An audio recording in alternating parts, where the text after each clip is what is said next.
IELTS speaking part 1 এর জন্য খুবই গুরুত্বপূর্ণ একটা প্রশ্ন নিয়ে হাজির হয়েছি। ভিডিওটি অবশ্যই প্রথম থেকে শেষ পর্যন্ত দেখবেন। আর আপনি যদি নতুন হয়ে থাকেন অবশ্যই আমার চ্যানেলে সাবস্ক্রাইব করে রাখবেন।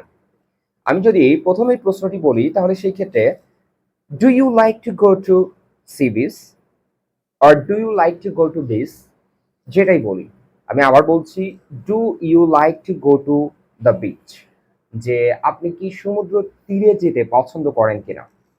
সেই ক্ষেত্রে আপনি এখানে দুই ধরনের প্রশ্নের উত্তর দিতে পারবেন। ফার্স্ট যেটা হবে সেটা হচ্ছে অ্যাফার্মেটিভ ওয়েতে আপনি প্রশ্নের উত্তর দিতে পারেন। সেকেন্ড যেটা হবে সেটা হচ্ছে নেগেটিভ ওয়েতে প্রশ্নের উত্তর দিতে পারেন। তবে যেহেতু এই ক্ষেত্রে আমরা মোস্ট অফ দ্য পার্সন কি করি, হ্যাঁ সমুদ্র তীরে বা যে কোনো জায়গায় ঘুরতে বা যে কোনো জায়গায় উন্মুক্ত জায়গায় যেতে পছন্দ করি, সেই হিসেবে আমার মনে হয় যে আপনার এখানে পজিটিভ আনসার দেওয়াটাই সব থেকে পারফেক্ট হবে। তাহলে পজিটিভ আনসার ধরে যদি আমরা উত্তর করতে চাই তাহলে ফার্স্টে আপনি বলবেন yes I like to go to the beach, অথবা yes I love going to the beach, হ্যাঁ আমি বিচে যেতে পছন্দ করি, অথবা বলতে পারেন হ্যাঁ আমি বিচে যেতে ভালোবাসি। এবার আপনি বলবেন যে কেন আপনি বিচে যেতে ভালোবাসেন। আমি কিন্তু প্রত্যেকটা বিষয়ে আপনি একটা বিষয় চুজ করছেন সেটার কারণ বলবেন, তাহলে খুব সুন্দরভাবে কিন্তু এটা আনসার হয়ে যাবে। প্রথমে আপনি বলে দিলেন yes I like to go to the beach, অথবা yes I love going to the beach. এবার বলতে পারেন যে বিকজ, সেক্ষেত্রে বলতে পারেন যে এই যে ফ্রেশ এয়ারটা আছে তাই না, এই ফ্রেশ এয়ারের কথা যদি আপনি বলেন, আপনি যদি বলেন যে হচ্ছে সমুদ্রের যে ঢেউটা আছে, এবং পরবর্তীতে আরো যদি বলেন যে আপনি সমুদ্র তীর দিয়ে হাঁটছেন, অথবা আপনি বালিময় যে জায়গাটা সেটা দিয়ে হাঁটছেন, তাহলে সেই ক্ষেত্রে এটাকে ইংরেজিতে আস্তে আস্তে ভাবে করতে পারবেন, মানে স্টেপ বাই স্টেপ। সেটা কিভাবে হতে পারে, যে আপনি বলতে পারেন যে I can take year fresh year, বলতে পারেন যে, অথবা বলতে পারেন the year is fresh.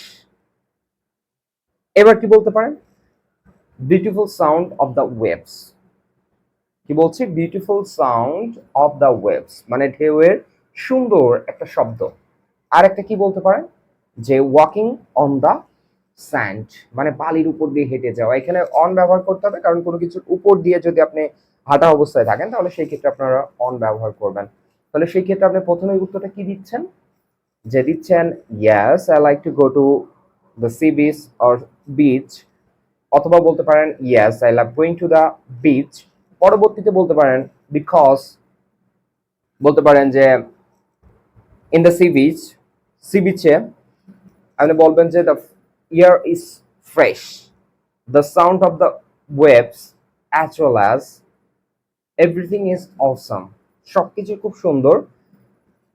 Sometimes কি করবেন, যে বলতে পারেন যে I love walking on the sand, আমি কি করতে এই বালুর উপর দিয়ে হাঁটতে ভালোবাসি বা পছন্দ করি। তাহলে খুব সুন্দরভাবে কিন্তু এখানে আপনি প্রথমে ইয়েস দিয়ে আনসার করছেন, এখানে পরবর্তীতে কারণ বলছেন, এবং তারপরে কি বলছেন যে হ্যাঁ আপনি আসলে কি ধরনের বিষয়ের জন্য এটা ভালোবাসেন।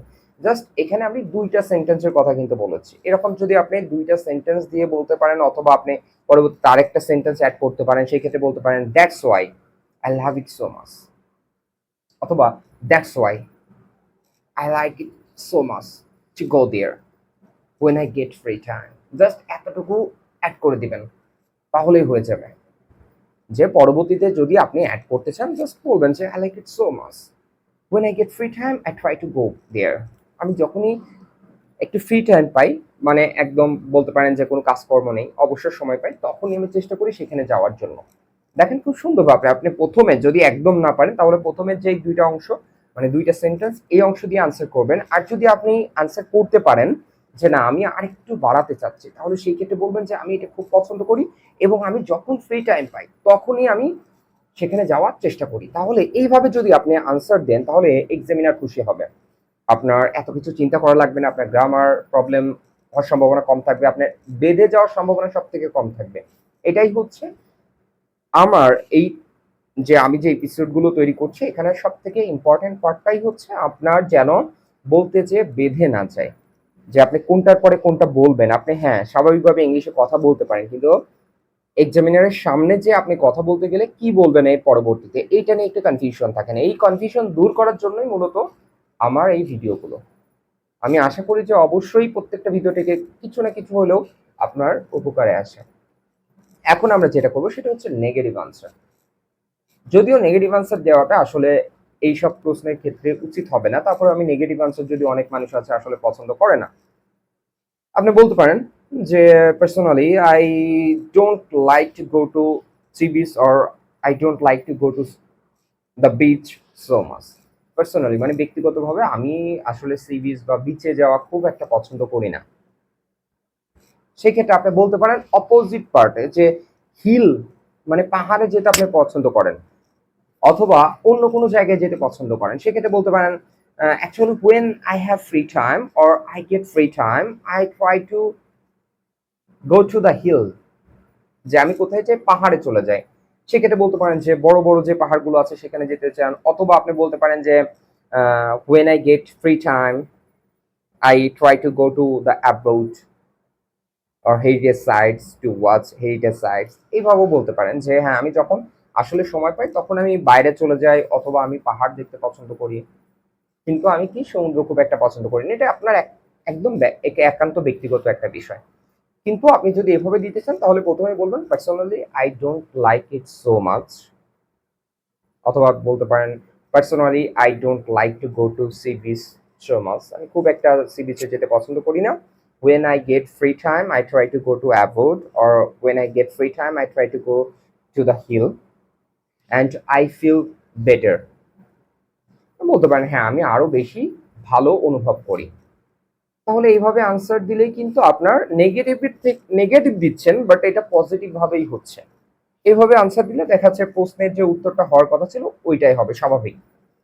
তাহলে এই ধরনের আনসার দিলে এক্সামিনার খুশি হবে, আর এক্সামিনার খুশি হলে বুঝতে পারছেন আপনার ব্যান্ড স্কোর বাড়বে।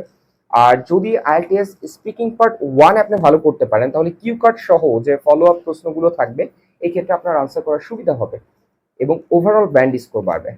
আর যেটা আপনার স্বপ্ন পূরণে একভাবে এগিয়ে নিয়ে যাবে, আপনার ওভারঅল ব্যান্ড স্কোরকে প্রভাবিত করবে।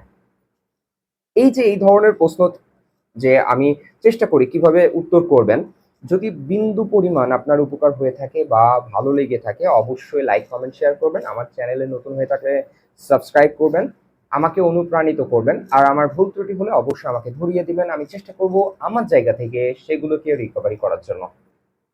কারণ শেখার কোনো শেষ নেই, মানে বয়স নেই। আমিও শিখছি, শেখানোর চেষ্টা করছি। আজকের মতো এই পর্যন্ত। পরবর্তী কোনো ভিডিওতে দেখা হবে। সে পর্যন্ত ভালো থাকবেন, সুস্থ থাকবেন এবং আমাদের সঙ্গেই থাকবেন। আসসালামু আলাইকুম।